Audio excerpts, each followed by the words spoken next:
Welcome to Terra Firma Resources Whmis 2015 training. Please pay attention, as you will be required to complete a quiz. In this presentation, you will learn about what is Whmis 2015 and how it differs from Whmis 1988. The three components of Whmis 2015. The 4 questions workers must be able to answer. Hazard groups, classes, and categories. Whmis 2015 pictograms and signal words. Physical hazards versus health hazard. Work site and supplier labels. And, lastly, what an SDS is and what the 16 sections of an SDS are. Staying safe and healthy at work. It's your most important job. But when it comes to hazardous products, how do you know what's in your workplace? And, if you use hazardous products, how do you protect yourself and those around you? And what do you do if an accident happens? Well, that's what the Whmis 2015 program is all about. The Workplace Hazardous Materials Information System. It's there to make sure you get the answers and information you need to stay safe. But remember, these questions are the key. What is the hazard? How do I protect myself? What should I do if there's an accident? And how do I get more information? Whmis 2015 will provide you with the answers to these questions. The manufacturer, distributor, or supplier of a product is responsible for product labeling and information. And your employer is responsible for educating you on the safe handling of hazardous products you use. So what are Whmis labels? Each hazardous product must have a label with symbols and hazard statements, providing information about the type of hazard associated with the product. There are 10 Whmis symbols, and you need to look for them and recognize the dangers they represent. Exploding bomb, for explosive or reactive hazards. Flame, for flammable products. Flame over circle, for oxidizing products. Gas cylinder, for gases under pressure.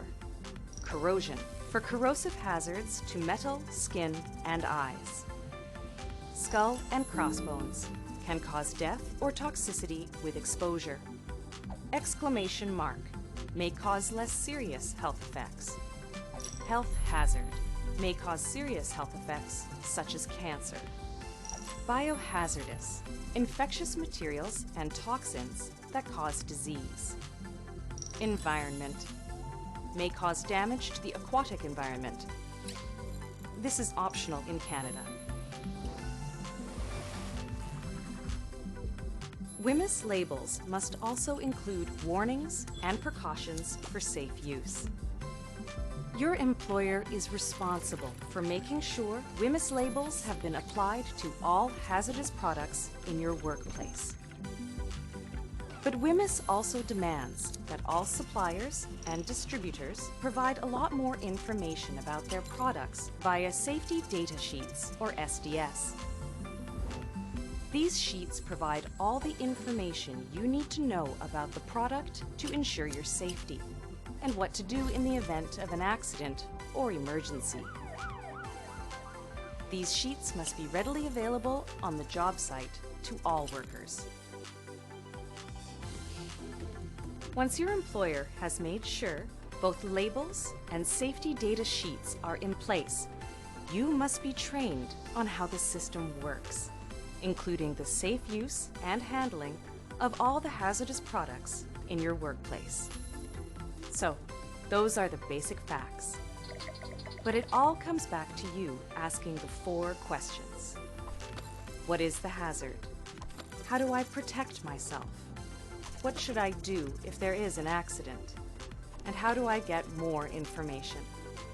Because the most important thing is you going home safe at the end of each day.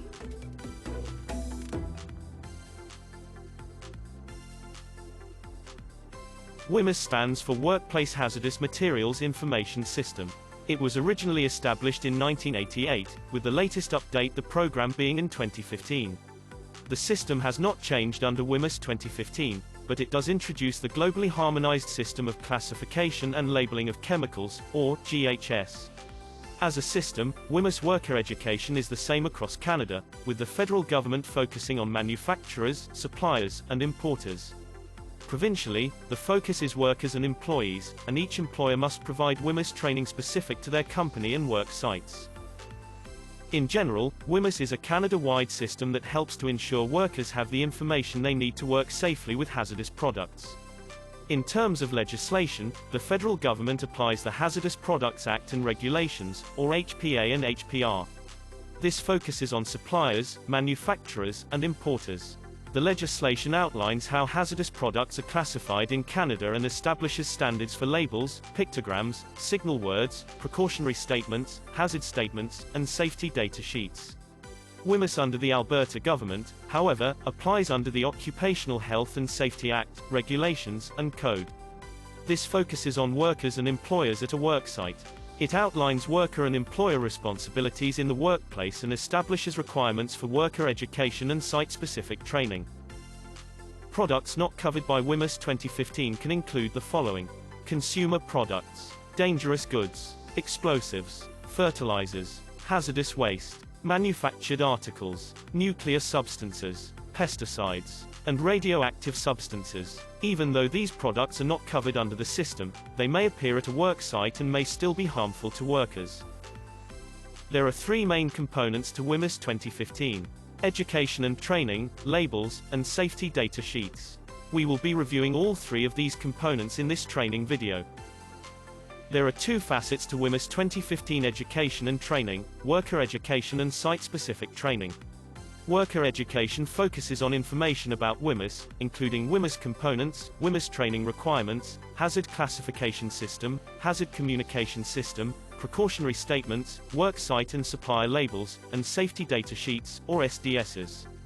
Site-specific training focuses on specific products, such as product inventory, hazard identification, engineering controls, safe work practices, safe job procedures, PPE requirements, PPE procedures, incident response, first aid procedures, spill and release procedures, storage and handling, and disposal procedures.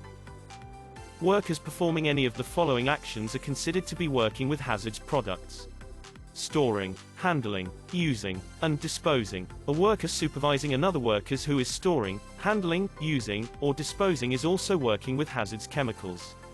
Workers in an area where their health may be at risk because someone is working with a hazardous product are considered to be working around the hazardous product.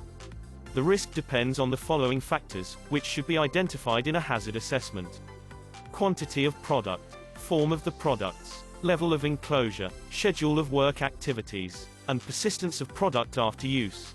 Workers working with hazardous products and workers working around hazardous products both require Whmis worker education and site-specific training. There are four important questions that a worker must consider and know at all times when on a Terra Firma Resources job site. 1. What are the hazards? 2. How should I protect myself? 3. What should I do if there is an incident? And 4. How do I get more information?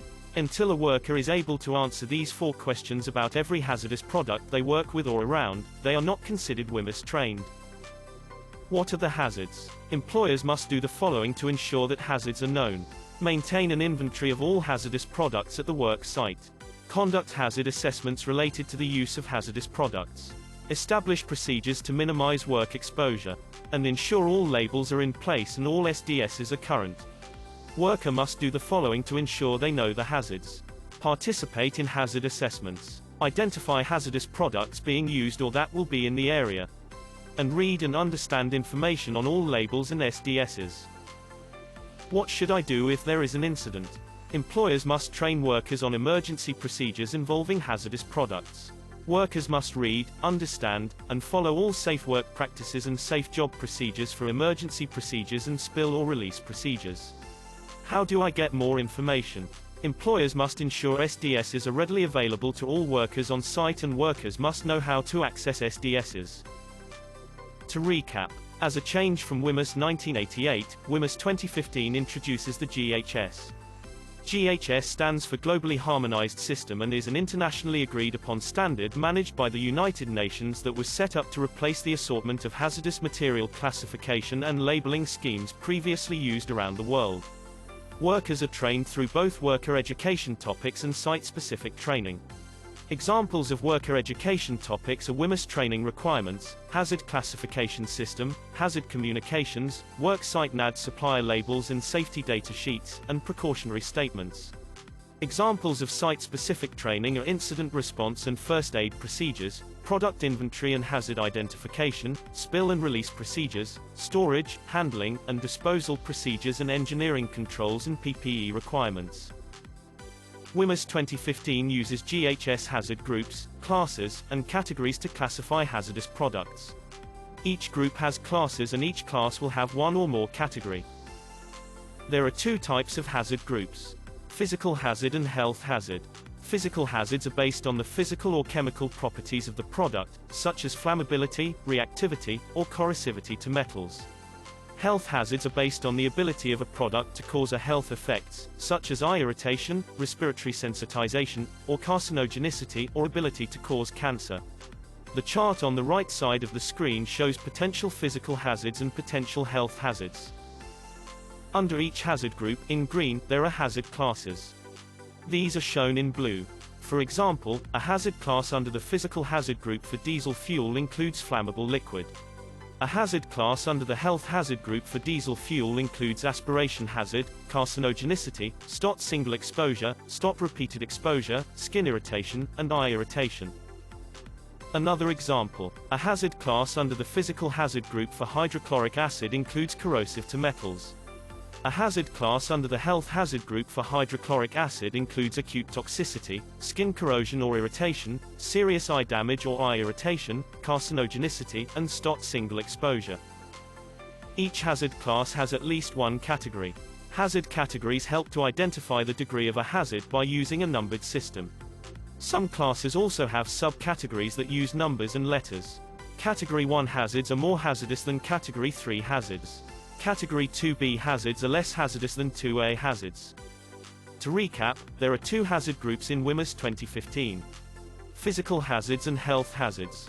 Examples of physical hazards are combustible dusts, corrosive to metals, gases under pressure, flammable and aerosols, and simple asphyxiants. Examples of health hazards are skin corrosion or irritation, STOT single exposure, acute toxicity, carcinogenicity, serious eye damage or eye irritation, and biohazardous infectious materials. Whmis 2015 uses GHS pictograms to visually display hazards. The pictograms are standardized symbols put inside red squares. One pictogram remains from Whmis 1988 is a symbol inside a black circle. Notice that the pictograms on the left side of the chart are physical hazards and the pictograms on the right side of the chart are health hazards. The corrosive pictogram is both a physical and a health hazard. Pictograms are also listed in order of severity from top to bottom. For example, the skull and crossbones at the top is the most serious, as it can cause death or toxicity with short exposure. The next pictogram below it can cause fatality but is less serious than skull and bones. The last pictogram at the bottom may cause irritation and is less serious than the two above it. We will now review each of the Whmis 2015 pictograms. The pictogram of the flame standards for flammability, whether it be solids, liquids, gases, or aerosols. The flame over the circle stands for oxidizing gases, solids, or liquids. The pictogram of the person with the symbol in their chest stands for a health hazard, including chronic health effects. The skull and crossbones stands for acute toxic effects. The pictogram of the exploding bomb stands for explosive and self-reactive substances and organic peroxides. The exclamation mark stands for acute toxicity, specific target organ toxicity, and skin or eye sensitivity. The gas cylinder stands for compressed, liquefied, refrigerated, and dissolved gases. The pictogram of the vial of chemical pouring onto metal and a hand stands for corrosion. The tree and the fish stand for environment, and is hazardous to the aquatic environment or the ozone layer. And, lastly, the biohazard symbol in the black circle stands for biohazardous infection materials and can cause diseases in people or animals. In Whmis 2015, there are two signal words: danger and warning. Danger is for higher level hazards and warning is for lower level hazards. Only the signal word showing the highest hazard level must appear on supplier label or SDS. Hazard statements are standardized phrases from GHS that help to describe a product's hazards. The two hazard statements are either physical hazard statements or health hazard statements. These statements must appear on supplier labels and SDSs.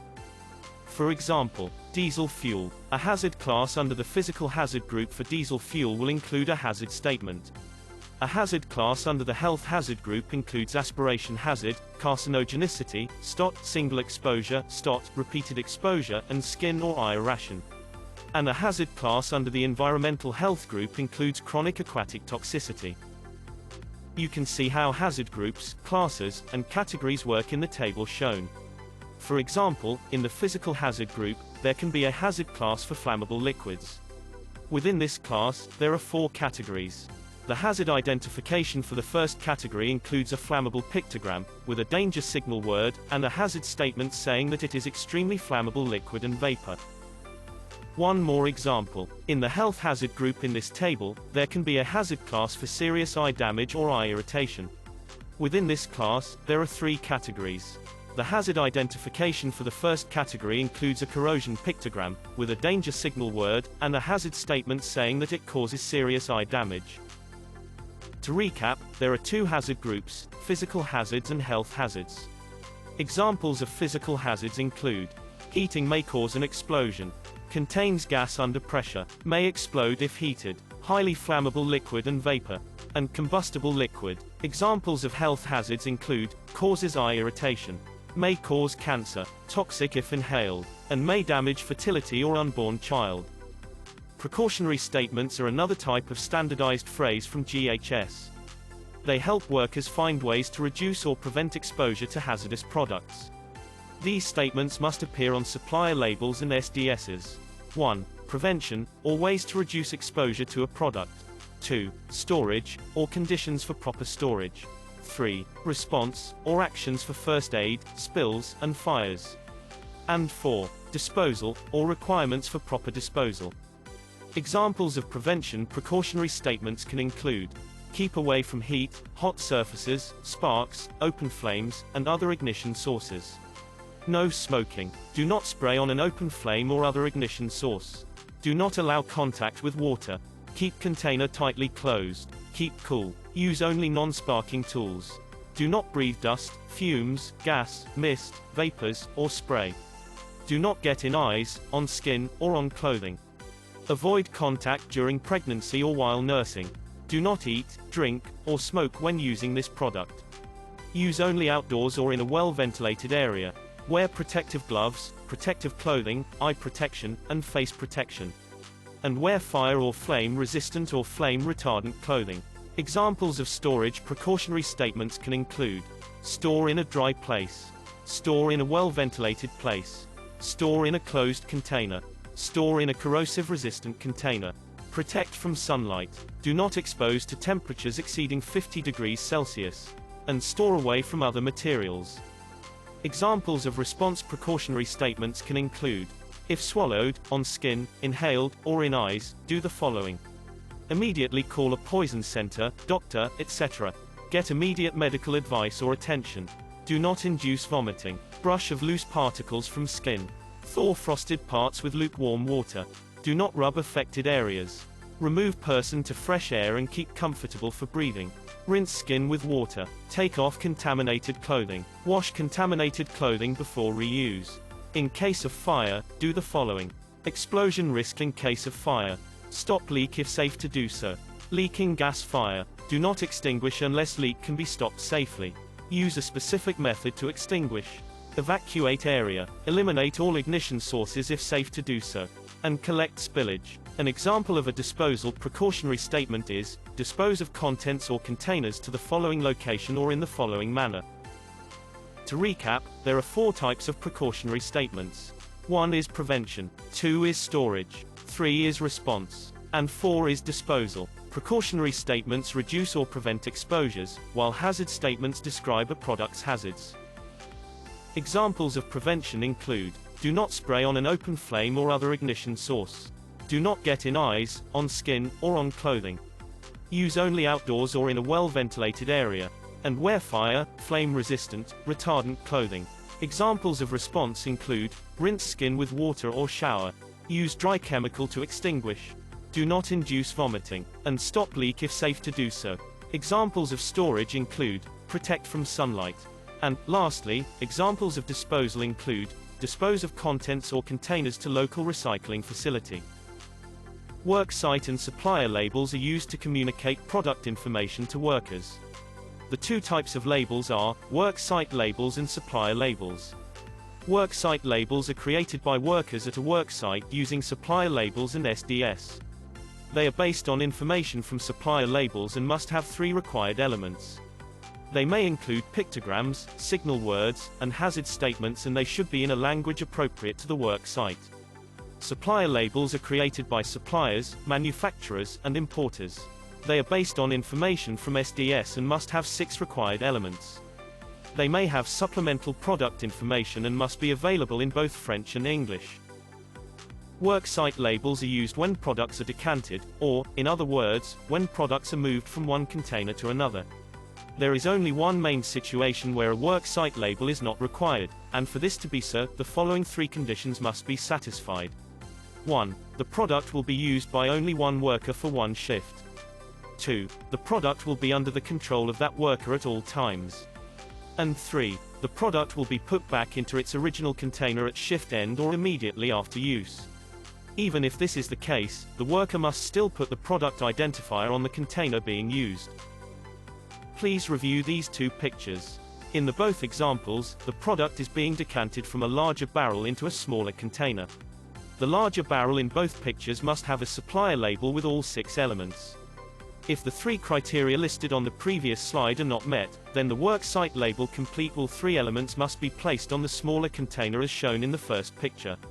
If the 3 criteria listed on the previous slide are met, then the worksite label does not need to be placed on the smaller container. However, the smaller container must be labeled with a product identifier, as shown on the second picture. The 3 elements required on a worksite label are as follows.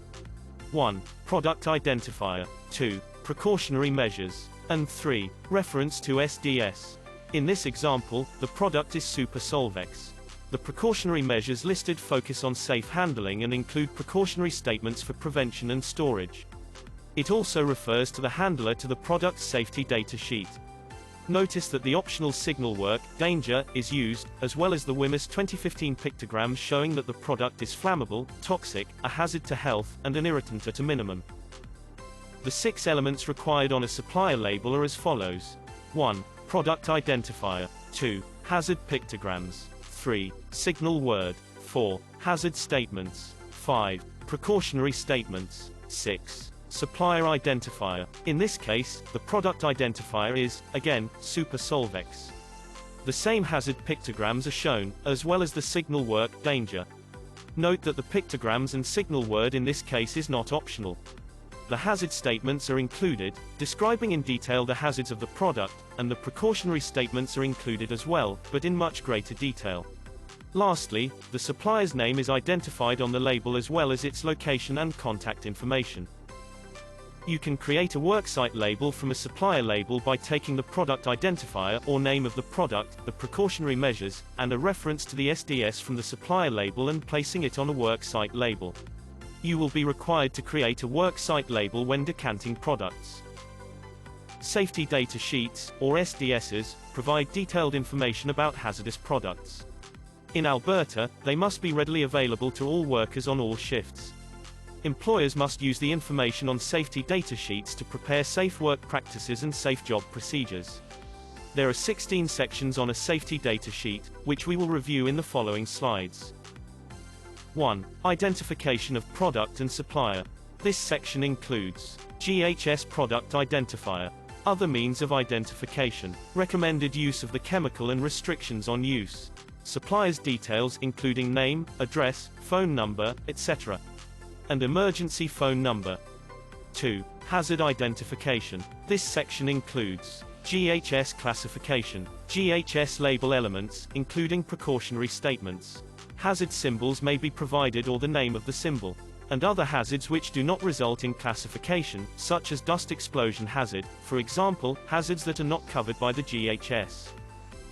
3. Composition information on ingredients. This section includes substance or chemical identity, common names, synonyms, etc., CAS number, EC number, etc., impurities and stabilizing additives which are themselves classified, mixture, and the chemical identity and concentration or concentration ranges of all hazardous ingredients present above their cut-off levels.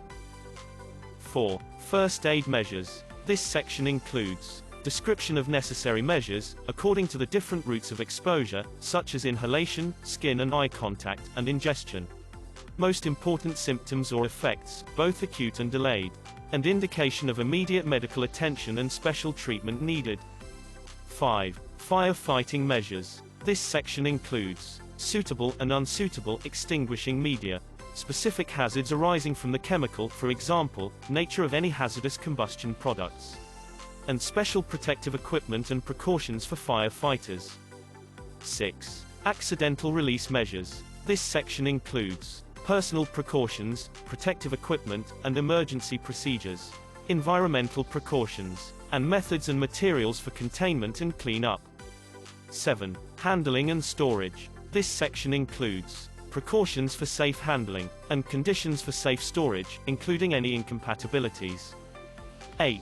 Exposure controls and personal protection.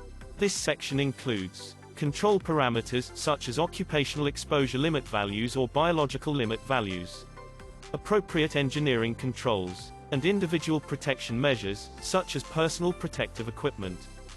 9. Physical and chemical properties. This section includes appearance, such as physical state, color, etc., odor, pH, flash point, flammability, auto-ignition temperature, upper and lower flammability or explosive limits, vapor density, relative density, solubility, N-octanol, and decomposition temperature. 10. Stability and reactivity. This section includes chemical stability, possibility of hazardous reactions, conditions to avoid, such as static discharge, shock, or vibration, incompatible materials, and hazardous decomposition products. 11. Toxicological information. This section includes information on the likely routes of exposure, symptoms, delayed and immediate effects and also chronic effects, and numerical measures of toxicity.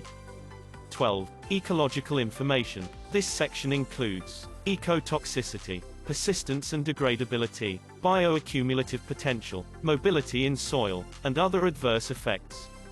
13. Disposal considerations. This section includes description of waste residues and information on their safe handling, methods of disposal, and disposal of any contaminated packaging. 14. Transportation information. This section includes UN number, UN proper shipping name, transport hazard classes, packing group, if applicable, marine pollutant, and special precautions which a user needs to be aware of or need to comply with for transport. 15. Regulatory information. This section includes health and environmental regulations specific for the product, and health and environmental regulations specific for any components of the product. And, lastly, 16.